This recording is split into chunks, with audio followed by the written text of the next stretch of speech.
Welcome to Level Up Academy podcast, where we explore the diverse set of skills that can be applied across various industries and professions. Each episode will deep dive into the world of transferable skills, discussing topics like communication, problem solving, critical thinking, and more. Join us as we speak with experts in different fields and share stories of individuals who have successfully transferred their skills from one industry to another. Whether you're a recent grad, a mid-career professional, or someone looking to make a career change, this podcast is for you. So sit back, relax, and let's discover how you can leverage your existing skills to excel in any industry. Welcome to Level Up Academy podcast. This is your host, Dr. Leland, a serial educator, an opportunities designer, and a compassionate leader. Hello, everybody. What? Welcome. Today, I'm super excited. I'm always excited because every single time I have a guest, it kind of like, it makes my stomach like on a butterfly, like excitement. Like, you know, when you wait for Christmas and you know, like you have gifts coming, but you don't know what that gift is. Every single people that are in my podcast is that feeling that I get. So welcome today. And it's good to be here, and it's going to be a fun day. I'm so excited to hear what Dr. Z has to say. How about you, Constance? Yeah, I'm actually pretty excited. I hire a lot of PhDs, and I have medical students actually in my MBA program that I teach, because some of them wanting to open hospitals, but they don't really per se know how to run the business side. So they're like, okay, I need a basic of how to do this thing, you know? And I don't get often general practitioners. I usually get the surgeon in my class. So I'm super excited how she have transferable skills from her industry and now trying to help all of us level up the world, right? I do have some cool news to say. I always like on my title, it's always like 57 nations and countries. And yesterday I found out that we are now at 63 nations and countries. Woo! Right? That's Like fun. we're Oh, moving yeah. up slowly. And then our YouTube channel, we went from like 32 subscribers to 303. So we're Wow. moving up in there. That means that makes me happy. It's not just about the numbers that I'm slowly going. It's like we're spreading good vibes through the world. And that's really what we want, is to level up everyone. We have too many negativity happening in our world right now. So we need as many positive people as we can get, right? Through stories, adversities. And I want to introduce something to you guys also, more of a challenge. Lately, I've been faced with a lot of questionable things, basically on ethics and the what ifs. And I also see and pay attention to posts. And sometimes my post is really short, like, hey, thanks for tagging me.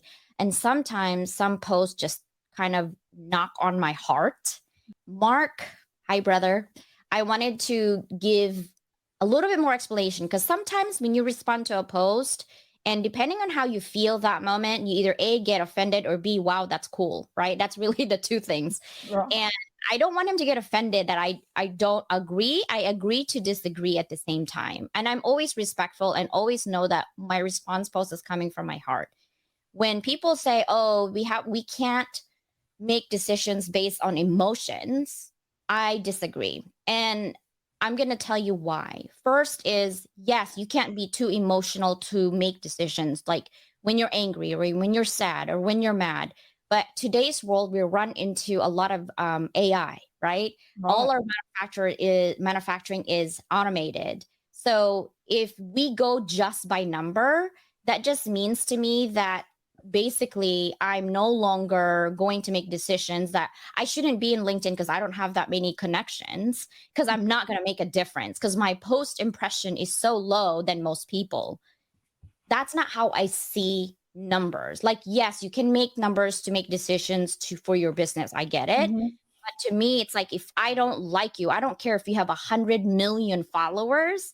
If you're all about just numbers and moving up and not about building relationships, I don't go for it. And that's what I mean by I don't just go for numbers. I go for quality more than quantity. I would rather have 10 of you ladies multiply than 100,000 of you that I don't even know who you are, right? Yeah, I want that's true. to be out there. What do you think? What are your thoughts on that? I mean, I don't want to, I'm at a point in my life really where I just want my time to be used and utilized in the best, most positive way for me to be able to help other people. And, really, some people are, I've learned that you can't work with them or you can't follow what they're doing because they're all about themselves. And that's really hard for me. So I like to be around people who are about helping others because if I like people that's got my back. And if I come to you and I say, hey, Constance, I need this thing, a personal, personal favor or question, I know that that little smaller tribe of people will be more likely to have my back than me going to somebody and saying, hey, I don't know who you are. I don't know what you're about, but here's this thing, right? So, and who I can help, who your energy syncs up with is really important. So, absolutely, Constance, I agree with you. Yeah. And I think Raquel on her Raquel's Corner on Saturday was talking about that, about, more of people that you should network, right? And Mhm. also don't spam message me. Like you connect with me and all of a sudden you're selling me your services. Like I Right. get it. You're in LinkedIn because you own a business and you want people to buy, but I'm all about relationship, right? Because so then if Mhm. you're all about numbers, you would spam every single people you have in there and then Right. here's what I do for our business. Let's go. Like what? You know what I mean? Yeah, And and so it's that's not why I good. said I don't go for just logic numbers. I go for logic. It's like a balance. You have to have numbers, right? Because you got to have some type Mhm. of foundation, but you also need to have, to me, it's more important to me is the emotions because that's what separates us from robots. 10 years from now, we're going to be run by robots. Our president's going to be a robot. It's craziness. Anyway, I cannot wait for this conversation. I want to bring this book because this amazing human being that we're going to talk today, Oh. Dr. Miriam, okay, is a general practitioner and she created this book, The 3G Cycle of Life. It sounds like 5G, like, ooh, I'm leveling up to 5G. Wait, we're in 3G right now. We're going to be in 5G. I feel like that. And it says the secrets for achieving joy, meaning, and well-being. Like I'm all about joy, right? Who doesn't want joy and Yeah, right. meaning, like having a purpose for your life, not just go in and out, wake up and do whatever, right? Like today, Mhm. I'm telling Mary I'm on my gym clothes. I apologize, but I didn't have time to change. And my daughter's like, Mom, we got to work out. I'm like, fine. I have. And I did work out. And I'm like, ooh, I don't have time, so, and well being. So, without further ado, are you ready? Yeah. Woo, woo, woo, woo.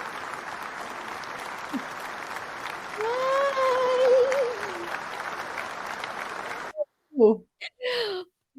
Welcome. You're on mute, Dr. Z.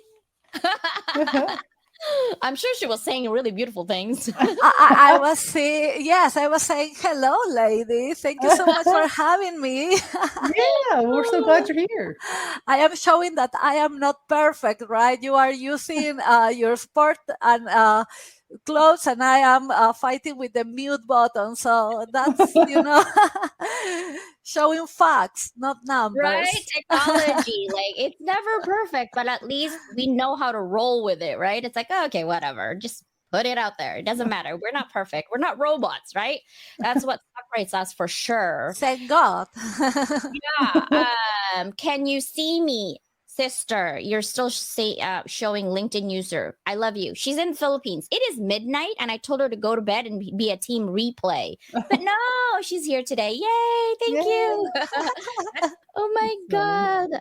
So welcome.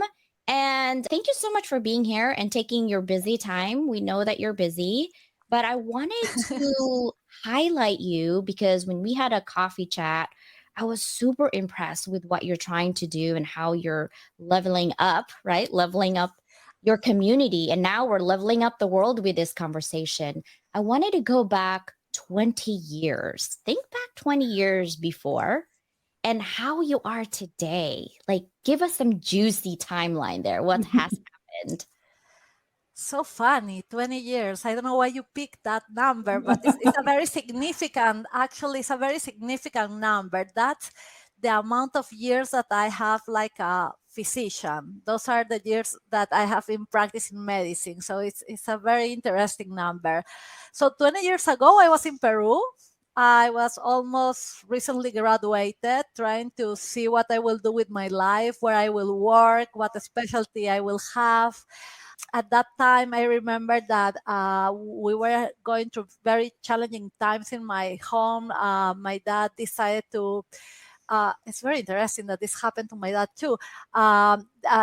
He left a job because he was not comfortable with the way that it was being run, and he thought that he didn't belong there anymore. And I was looking for a job to help my dad and my mom at that point, just recently graduated. So it was a very challenging time with a happy ending. And now, 20 years later, 10 years later, I was doing something similar, right? Starting from zero in this country, trying to find out what I will do with my life, getting married, started to create a family, having kids, applying to residency, learning English. And fast forward, I am here. I quit my job as my did because I didn't belong to a place, because I had different ideas of what I wanted to do with my life and how to do it. And I wrote a book, and I am trying to transfer a little of my experience, the things that I learned, the things that we should be avoiding, like running away from, and saving some time and effort and tears from others, trying to Oh. help others to achieve a happy, joyful, meaningful, and life full of well-being, like in the book. You know, Right. it really sounds like you've gone through a lot of adversity to get here, right? To get where you are, to get where you are in your practice. Can you think about one of those specific times about something that was really hard and challenging, and how you kind of got through it, and what helped you stay positive? How did you discover the pathway that you're on now? So it will depend tremendously at what time of my life things happen. If you will ask me, truly 40, no, almost 40, a little less than 40 years ago, 30 years ago, I remember crying for days because I bought this beautiful dress, strapless without, right, and I got to the beach to get burned, and so I will look very sexy at 17.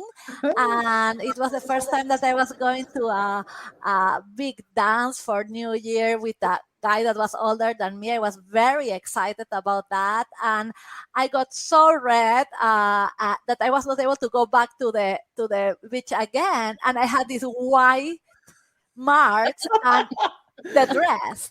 And I promise, it's embarrassing to say this loud, but I promise that I cried all that week, and I was suffering at it was a drama, you know.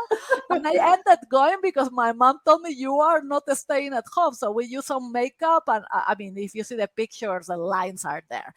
Wow. And I didn't die, you know. Nothing wrong happened. I actually enjoyed. And I believe that you collect these experiences, right? Maybe overlooking situations and finding out that nobody died after those, that everything is okay, that you survive, and you start learning things. Today, I see life very different. I embrace challenges as opportunities to learn. Doesn't mean that I'm not suffering, right? Excellent example is for me what happened during COVID, being far away from my parents, Mhm. going back home 2 years later, and finding that my mom is not able to recognize me anymore. And what I am doing right now for that, and how do I cope? Trying to be more present, trying to go frequently, trying to use the time when I am there to hug her and kiss her and laugh with her no matter what. Um, and enjoying what I have, and trying to, you know, it's not to block what I don't have, or but just put it aside, right? And remember that while I will be crying and upset and asking like why this happened to me, I am missing the opportunity to use the time in a better way.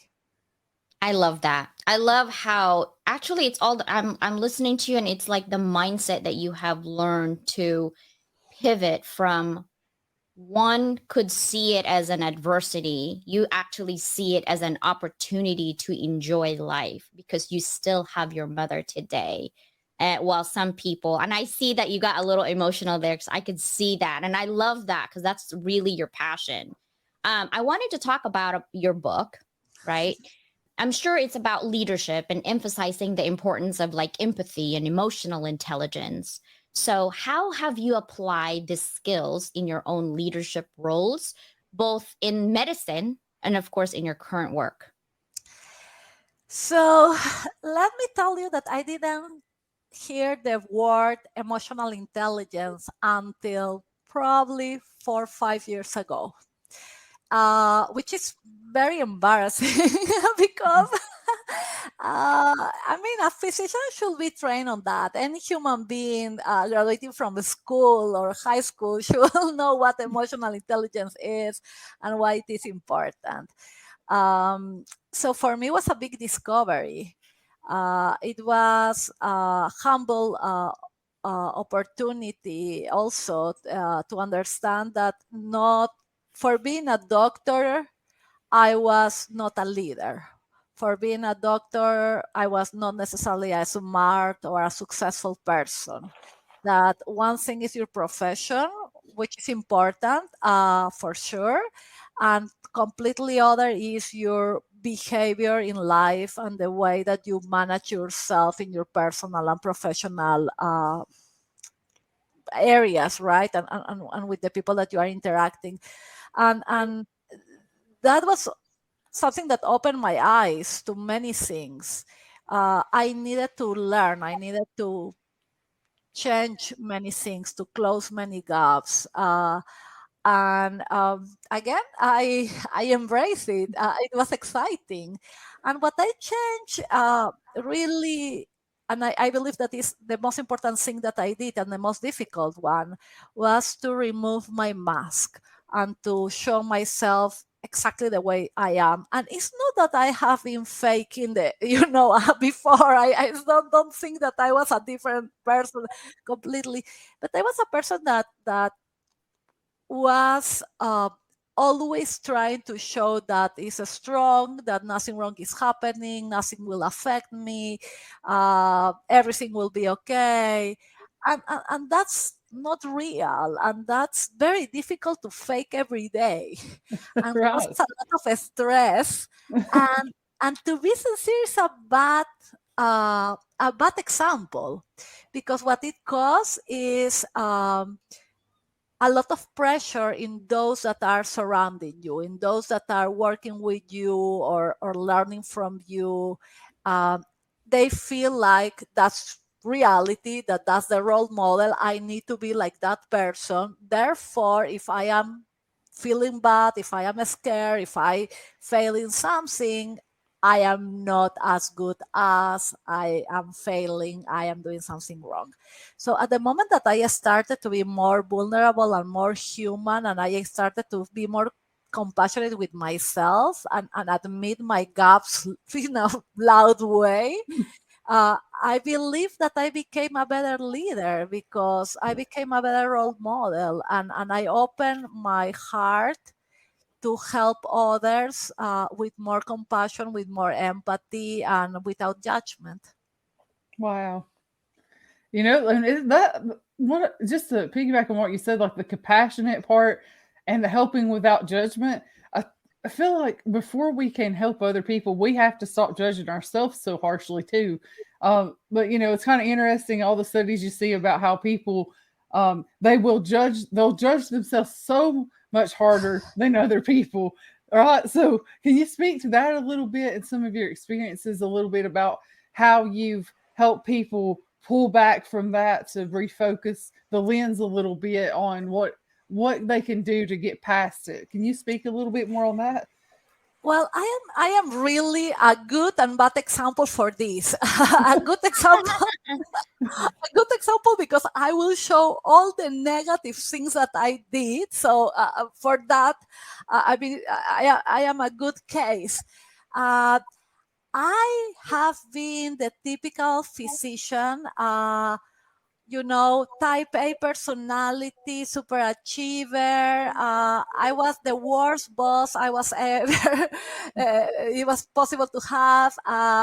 Mean with myself, exigent. Oh my goodness, I can keep going. Nothing good about that.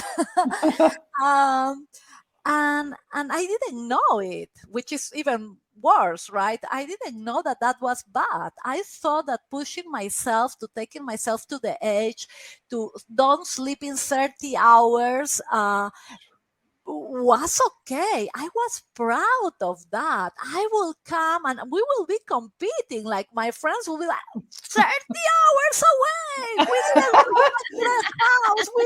We never had a shower in these 3 days. I mean, we were like kind of abnormal, right? And but that's the only thing that I saw also. That's the only thing that I learned from my role models. And that's why it's so important that when you are a leader, you are careful in the way that you present yourself, because people are watching, and people will be copying you, right? And your kids, if you are a mother or a father. Yes, I have been like that for decades until COVID and this, awakening that I had, for not only because of COVID, but for many other reasons, including my mom, my kids, and etc. That I had to realize that, and a friend of mine told me this, that I am a adrenaline junkie, that I have. Yeah, that's another compliment for myself, and that I don't. I didn't know how to live my life in a way where I was being. I was always doing. And I thought that that was the only way to be a good doctor, to be a good person, to be a good mother, to be. I was doing in order to be. And the truth is that we need to be, and we need to take care of ourselves. We need to set boundaries, and we need to understand that our value doesn't come in diplomas or certificates or the car that we drive, or yes, I have right now a CV that many will never have, for sure, and I'm proud of it. Yes, and I am triple board certified, and the question is, how is that helping me right now that I have a mom that does not recognize me? How is that helping my kids when they were crying and afraid that mom will die because she was in the hospital during COVID, and they were here prisoners for 2 years? It doesn't. No. It doesn't. No, it doesn't. That's why I said the degrees, money, materials doesn't actually help you, right? And that's what I do. It's because I found my purpose. I have such big ambition. You don't even want to go into my head right now. Like literally, I'm afraid to go in my head. Okay, PJ, are you like checking yourself out on something here? But I've always believed since I was little, like my grandma used to tell me, be careful what you wish for. It would come true. I'm like, oh, I wish for an Italian husband like that. I was in the Philippines. Okay. Like I was 7. And my grandma's like, be careful. I'm like, Ma, it's never going to happen. Like I'm in the Philippines. I'm like 10,000 miles. It's like, I would have to go to Italy or somewhere, and mom's like, be careful. And guess what I got for 20 years now? An Italian husband. Like, so yeah, then I get to wish, and I'm like, oh, I wish I would have 2 girls. I got 2 daughters. Just be careful with the drama that you're having. I'm an only child, and I was like, oh, we gotta, my husband's also an only child. We gotta have 2 kids. So when you have 1 child, you're a parent. When you have 2 kids or more, you're a referee. Stop doing that. Don't do this. Go away. Go to your room. Like literally all day, night. Even at their age, I'm like, dude, you're a young adult. Like, stop. She's gonna be 19, and she's just like, nah, with her sister. I'm like, what is happening here, right? But it's crazy. I want to talk a little bit about your book, because I do want people, not just because that you wrote the book, but I want them to reflect on, when people write a book, it's really about a portion of themselves. It's not the whole of themselves. It would take years to write your book. Like Lonnie, okay, write so many books. I was like, Lonnie, we got to talk about this. Like, you know what I mean? Because it would take you, when you write a book, it's only that portion of what you want to share to the world. And I want you to share a little bit about your book and what it's all about and how you got there. Like, why did you decide to, write a book?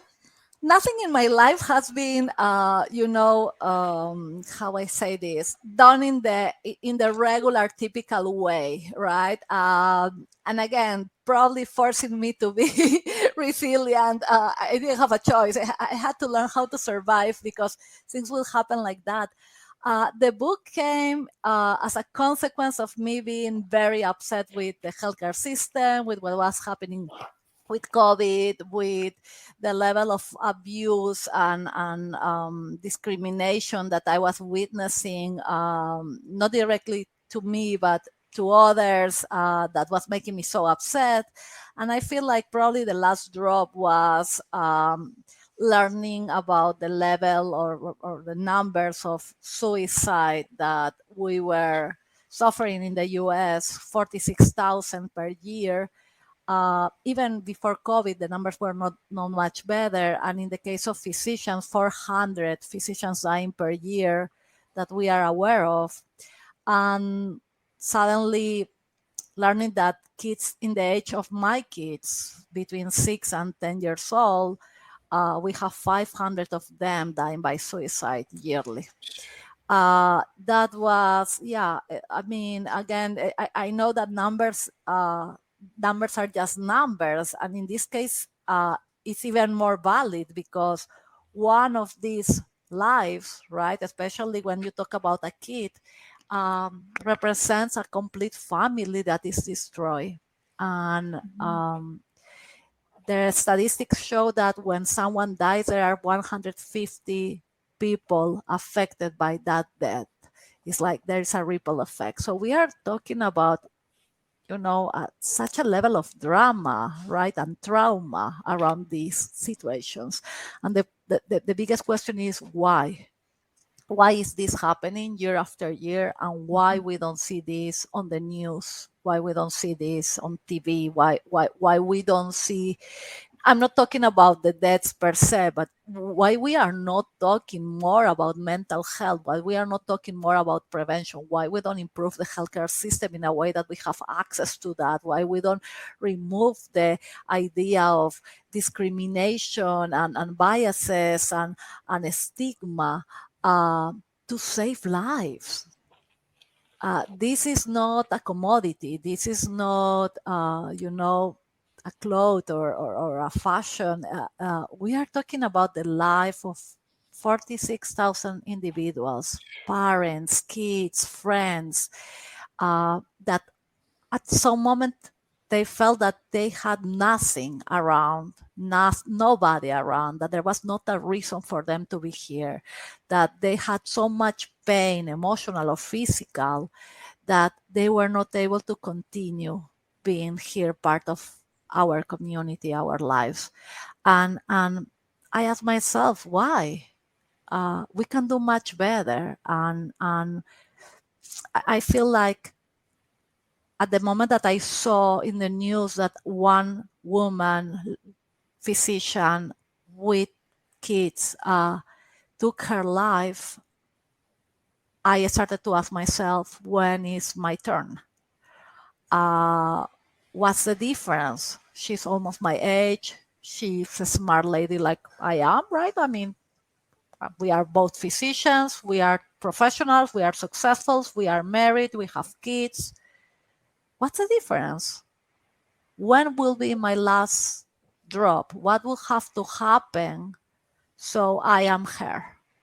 And how do I avoid this? And I started to write, and I started to be part of podcasts, and I started to do exactly the opposite of who I am in real life, because I am a shy person, very introverted. normally will not share my personal life with anybody else. And I went Yes. I went out of my comfort zone, including to talking, in front of people with my accent and my, my grammar errors included. And, and go out of and say, I will not be a witness. I refuse to be a Wow. witness of this. I am not watching this movie. This is a horror movie. I'm not watching it. I will do something about it. And for anyone that is hearing me today, please don't be just witness of your life and the life of others. We all have the power to do things. We all have the power to contribute, and not deciding to do nothing is a decision. Right. You are still deciding. Mhm. So when you believe that, okay, I will not take a decision, I will not get involved, you are being involved. You Right. are taking a decision. Your decision is to not do Do something. anything. Yeah. Wow. Wow. That's really a lot to think about. Like, I will not be a witness. Wow. Because we know it's happening. So what can we do? We have to come up ourselves and help pull people up as we climb. It's such a it's such a beautiful dance, right? Like, so sometimes we have to give and sometimes we have to give ourself, right? So sometimes we have to think about that. And that's a really beautiful thing that you're doing to help break that mode. And specifically for physicians and nurses and the medical care, I specifically saw the unemployment card side because I worked and trained at a bank during COVID when it first started. So we went from 5,000 calls to 25,000 calls. But I constantly told my agents and told myself, think about the medical field right now. Think about them and how that's impacting everything. So can you start like how like maybe start at COVID and kind of move forward to now how what you want to specifically see happen from where things have been to what you think would be beneficial in the field for nurses and for doctors and for folks to feel supported in the medical field. Can you speak a little bit to that? Yes, the medical field was already affected. I don't want to create this false idea that, oh, after COVID, this is what we are seeing. It's Right. not true. That is not true. The truth is that the healthcare system has been broken for a long time. These 400 physicians that I mentioned before were already part of the statistics before COVID. We are talking about the 2020 to 19 before that.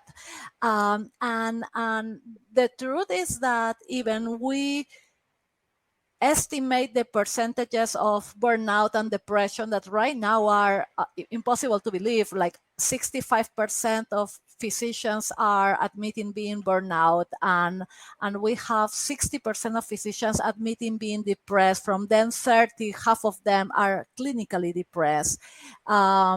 11% of those that were interviewed, and the survey involved 12,000 physicians, admitted having ideation of suicide in the last 12 months. So we are talking about this is beyond the 400 physicians that are dying or the nurses that are dying. We are talking about a system that is absolutely broken because those that are supposed to take care of us are sick right now and nobody's taking care of them. When Right. you go today to an emergency, I mean, if you throw a coin, you will have more luck Mm. to have a healthy physician that in reality, right? The Mhm. probability is that 65% of those that are in the emergency room and they will be helping you during a heart attack, a stroke, an appendicitis, a gun, trauma, probably or is depressed or is burnout or is both, Oh, and the rest of the stuff too. And we are deciding under those conditions if we will do or not certain things to save your life and to make sure not only that your life is good, and you are alive, but that may affect also your ability to go back to normality and to your work and to society without any disability and etc. So if that is not scary, and if that is not a good reason to uh, pay attention to this topic and to try to fix it, I mean, forget about the doctors and the nurses. The community is the one that is being affected. It's the community the one that goes to the hospital and receives care, right? It's all of us as part of the community, because doctors, we also go to doctors. Yeah. So this is scary. This is scary, absolutely scary. And besides that, sadly, we have a system that is run by non-doctors, non-nurses, non-healthcare workers, and I don't want to be in any way mean or disrespectful. I want to be even naive, if you will allow me. I don't think that they necessarily have bad intentions, but they are not doing what is correct for the healthcare system per se, the community, and for doctors and nurses. I'm glad you said that, because in academia it's the same, in corporate world it's the same, right? And Mary can attest to this too. When decision makers up above make decisions, like let's say for the education system, right? Mm-hmm. All the executives are looking at numbers, not the people that are in there, not the people that are affected, not the people that are having to hustle 3 jobs while going to school, by the way. And you're like, retention is down, but you have rigid, okay, rules. You have to be in class. It has to be live, and you have to open your camera and you see kids running around screaming, and you have to turn on your mic. I'm like, are you serious with this rigid rules? But if you're going to go by numbers, that's what you see. You have to all this because it's part of retention. And people who create rules are not even the people that are going to teach these kids or these young adults or these adults, right?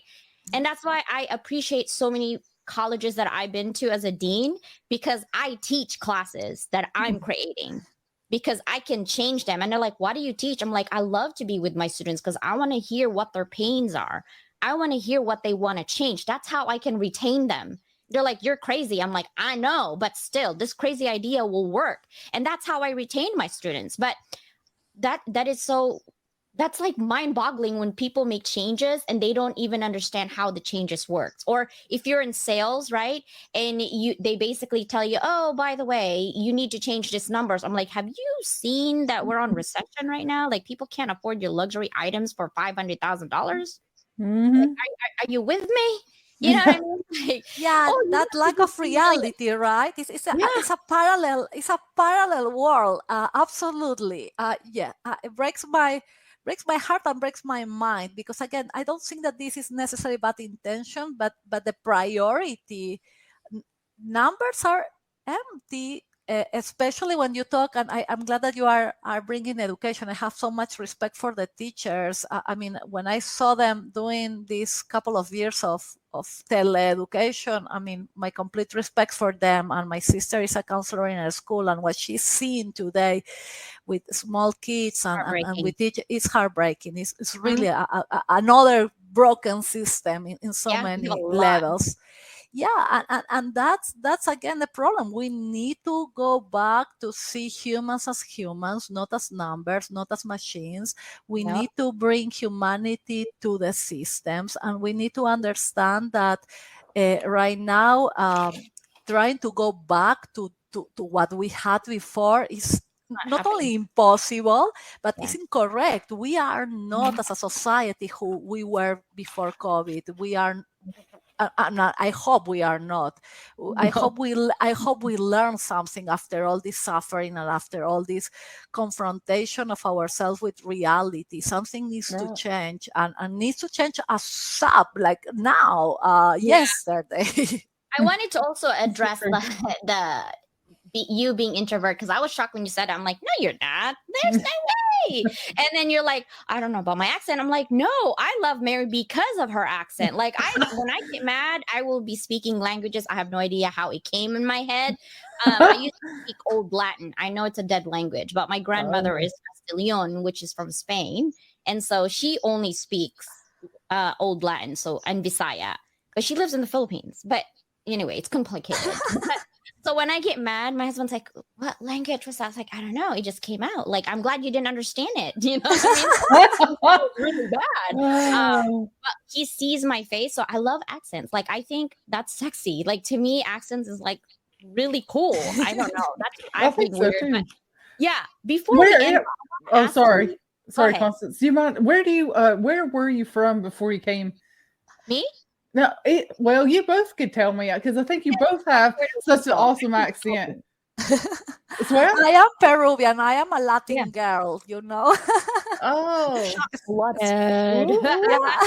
Ricky Martin and all this stuff. Oh yeah, Shakira. I love it. I just wondered for myself. Okay, go ahead. No, I have an accent, especially when I get pissed. Like, you will hear it. In 6 different languages. It could come out Chinese on you sometimes, or it could be Tagalog. I don't know what's happening there. Just depends. But so anybody knows anybody in Antarctica other than penguins, please let me know. And I have not been to Europe. I've been to Australia, been to New Zealand, been pretty much most states in the United States, been everywhere in Asia for sure, because our business in our family is textile. So we travel everywhere because we did manufacturing for a long time. And then I settled in America, and I'm pretty much here for station like 30 years now. I go travel once in a while, but I don't. But I pick up accents. Believe me on that one. Oh my gosh. I do want to talk about what is 3G cycle? Like, how are we able to use this in our daily lives? So I'm trying to translate that to Spanish. I am actually working with my dad. He's helping me, and we are translating together the book to Spanish. And we are trying to find out how we will do that with the 3G, because we cannot find 3 words that start with G in Spanish that mean the same. So 3G comes from the idea that life is very similar to a video game, that is not linear. And that's how I see my own life. I see myself selecting a game, entering into the game and trying to play and collect the hearts and the gems and throwing the bombs and jumping and etc. till sometimes you are killed and sometimes you are able to cross the line and yay, level 2. But when you don't cross the line and you are exploded there or you fall down, what happens is that you can restart that level, right? And you keep going, and this time you get to another point, and you and you sometimes call your friends or Google, how do I do, what's a trick? So I go to the next one. So imagine that in real life, right? Your game is your goal. You select a goal in your life. You decide that you want to go to medical school, you want to write a book, you want to travel to Italy or Europe, right? And that's your goal. And you select this goal with the idea that you want, with a plan. I want to do it like this. I want to do it with that person, and I want to do it that date, right? You have all the concept of how you want the goal to happen, and your complete plan. And for that, you need your second G, right? How do you really make this dream goal reality? And you need this energy, right? This passion, this motivation that comes from inside, that is grit, right? Perseverance. No matter what, I will keep going. But for me, perseverance or grit is, and it's something that I learned during the last years, especially, doesn't only come from myself. Like, maybe it starts inside of me. It's a fire that I have inside of me, but really it survives thanks to others, right? How many times you are going, and suddenly something happens, and oh my gosh, right? And maybe not, maybe that's not a good idea, and your friends are like, you can do this, or your mentor or your husband or whoever is supporting you, right? So grit is something that may be shared, right, and may come from others. So now you have goal and you have grit. And last but not least, in theory, to close that cycle, right, that level, you should be achieving your dreams. But how many times we do not achieve our dreams? I mean, a lot. Yeah.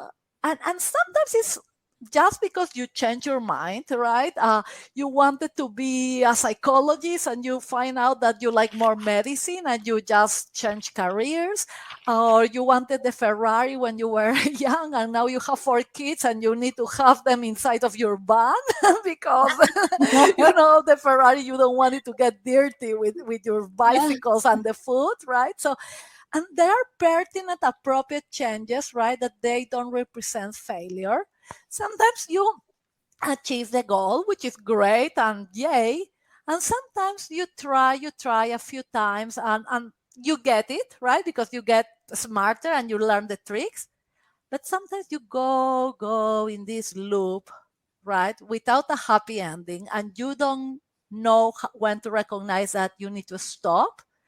And what happened then is that you get frustrated, upset, you start feeling guilty, you start feeling like a failure, you get super stressed, chronic stress become depression, burnout, anxiety.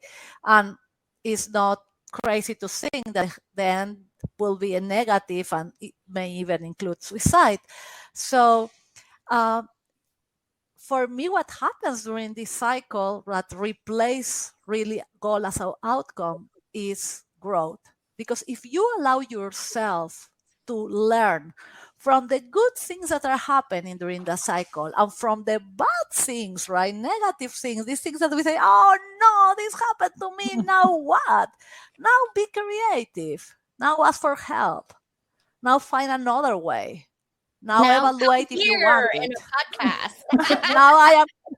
I love that. I mean, maybe you could find, maybe you could tell us this, like, how do you take the minivan into souping it up for a girls' night out, right? And you could be the driver of the minivan and all the girls in the back and everybody going, on a crawl somewhere. That's what I'm thinking. I think I will take my 12-seater and we go in a driving. I pick up Mary first. Yeah. Wait, I got to pick up people from Texas. Yeah. And I think Oregon. Janice and Susanna is in there. Man, I have all a zigzag. Yeah. And then go to Colorado. I think Johanna is in there, my twinsies. Yeah. We have the same birthday, 7-11. It's so weird. I'm like still weirded out about that. And then we're going to pick up people in between. And then we just end up in Florida and party all night in Miami. Where are you, Dr. Z? What state are you in? Miami, Florida. In Miami, yeah, there we go. See? And I see Lauren Rosario here in our chat, so she will join us, I'm sure. Yeah, I see her. There she is. She's actually learning. Yeah, let's see. Janice is like, let's go. Mary, do you want to close the loop? Sure. Yeah. So the final piece of advice that you would give for, really finding the joy, highlighting some of those, key elements of your book, what would be your final piece of advice for everyone? I will tell you that when I receive a question like this, normally I take the advice from my own kid. He was 7 when he said that to me, and right now he's 9, and his phrase is so deep in many levels. He told me once, this is your life, this is your choice, this is your journey. Oh. And I believe that if you hear this phrase, and if you meditate, you think about what that means that we have the power in our hands, that we can really decide what happened with our life. We can take the decisions of being a victim of our life, of surviving our life, or to make with lemons lemonade and maybe even a delicious lemon pie, right? And I am not minimizing the suffering, and I am not saying that real victimization and real trauma doesn't exist. It exists. Of course it exists. And some situations are more complex than others. And some of us, we are more lucky because we have the support, or we have the knowledge, or we have the opportunities to navigate life, with some extra comfort. But that doesn't mean that we need to, or we can allow ourselves to find excuses to suffer. We need to absolutely do the opposite. We need to find excuses to go out of this hole even if that means that we need to go out of our comfort zone, even if that means that we need to swallow our own, Right.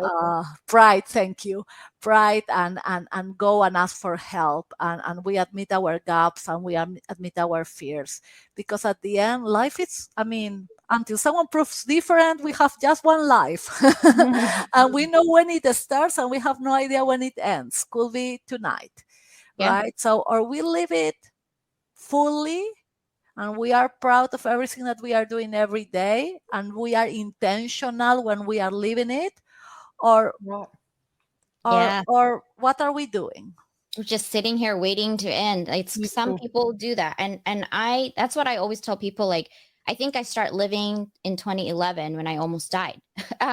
Because I realized that it could just be taken away, and who's going to be raising my children?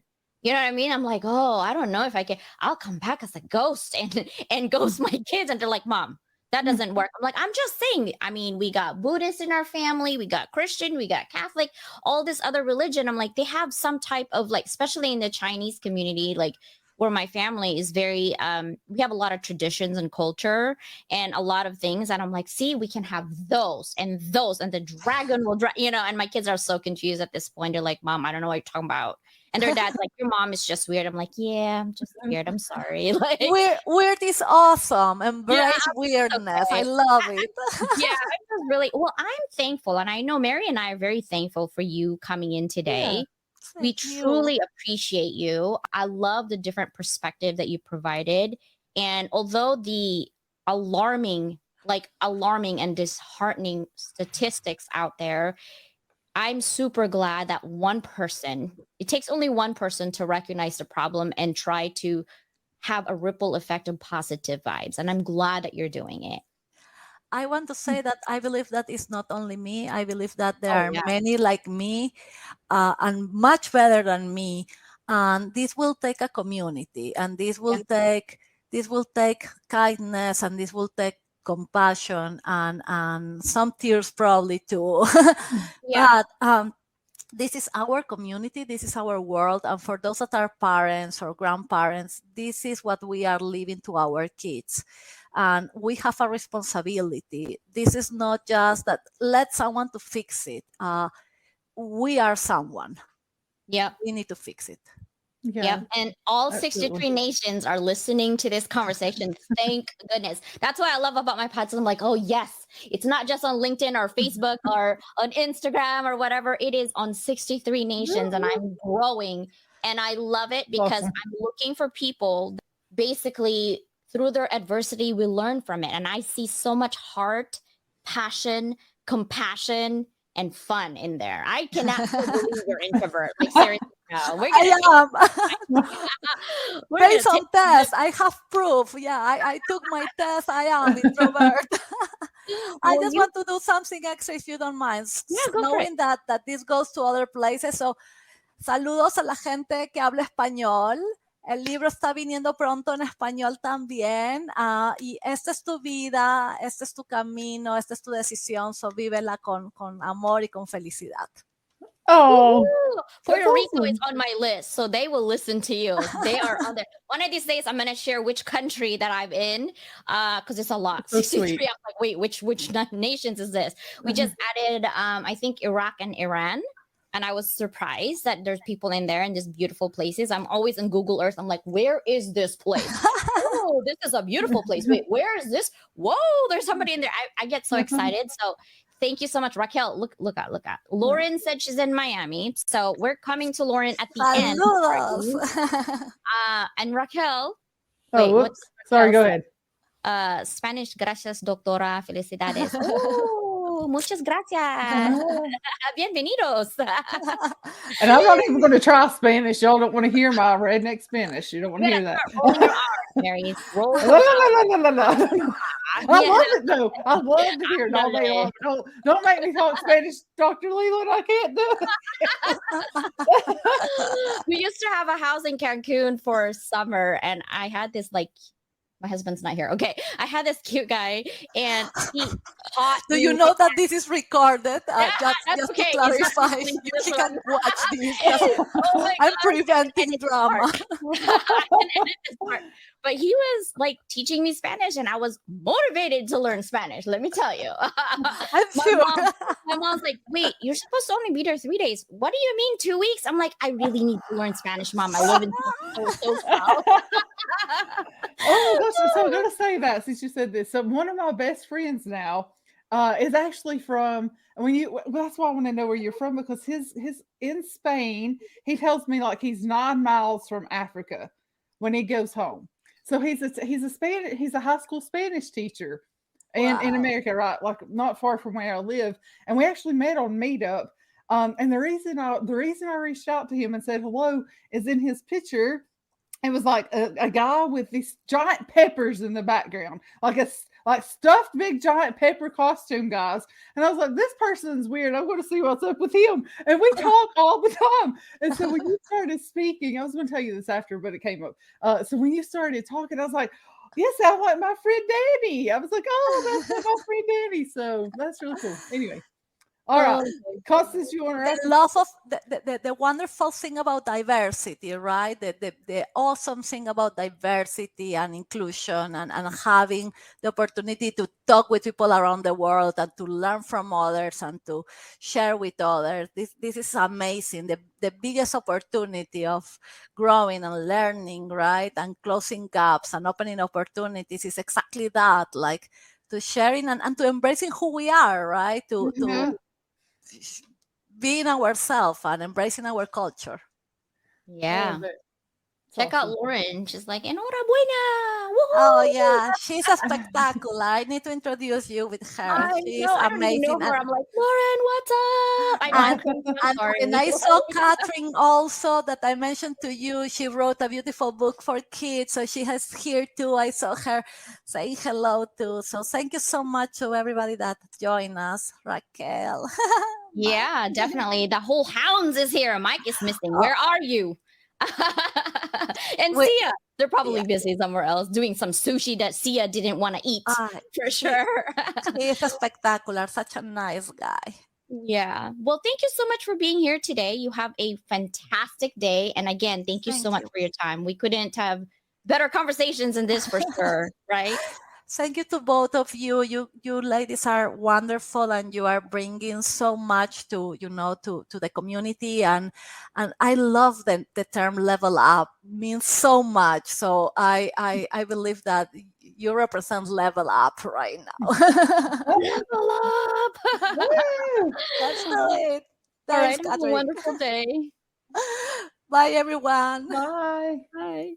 Tomorrow, it's actually super exciting, guys. Tomorrow we have the same, like from 9 to 10, it's the same, but this one is a doctor in sports medicine, and Dr. Doris Liu, we actually met in real life, but I was her team lead for a while now, probably like I've been team leading for 10 years, almost 10 years now. And I've only met her recently, and I didn't know she does yoga and all this guided meditation. So she'll have sound for you to calm down your anxiety, because we're all edgy. I'm edgy a little bit this week. And so she'll have guided sound. She'll also have breathing exercise. So if you guys have time to sneak in that meditation, come. So what do you think about Dr. Miriam? I love her. She is so sweet. So when she was on Mike's shows, when I think I first met her, maybe came across her, but she is absolutely wonderful. So I'm so glad that you had her on today. Thank you for a great show again, Constance. High five from over here on the East Coast. By the way, I got to throw in this. So this is you got to wake up. You want to go to sleep soundly. We're gonna have soothing meditation. I don't have a soothing voice, but Doris, I mean, like ocean drum. I'm like, what is an ocean drum? That's cool. And she said, I'm like, I'm buying one. I'm buying that particularly. If you live in an area where you don't have an ocean, you need an ocean drum. And I'll show you what an ocean drum is tomorrow. Woo. Right? Woohoo! Really cool. Be intentional and look at life like it's a, like what Dr. Z said, it is a game, but make sure that you have intentions and just have fun today, right? Yeah, that's what we're gonna do. Everybody. Yeah. Bye, y'all.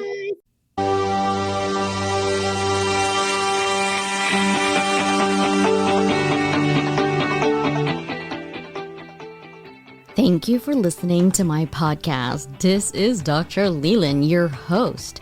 As your host, I'm filled with immense gratitude and joy as we move up to 73 nations and countries listening to us. Please subscribe.